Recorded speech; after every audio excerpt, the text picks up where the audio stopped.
السلام عليكم ورحمة الله وبركاته.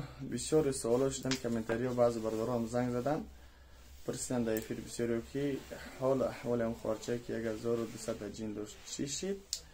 الحمدلله که روز به ثبوت رسیدیم و این روز انشاءالله که امیدواریم که آخرون روز جین خونی ما بود. به خاطر همین خارچه گفتیم تا آخر میخونیم میرفتن داریم بس نمیکنیم.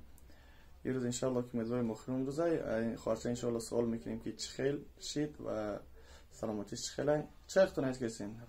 شکرانه الله سازم ساز همش برآمدن الحمدلله. آه یگان جدر نداره؟ نه انشاءالله که در حقش دعا کنیم که یعنی حمله دار خدا فرزندهای صالح و سالمه را نصیب شم گردن که فرزندها همیشه در طاعت عبادت الله باشن و خدمتگار پدر و مادر باشن، با دعا باشن و اینچنین کسانی که فرزند دارن خداوند اونها را صاحب فرزند صالح و صالحه بگردانند.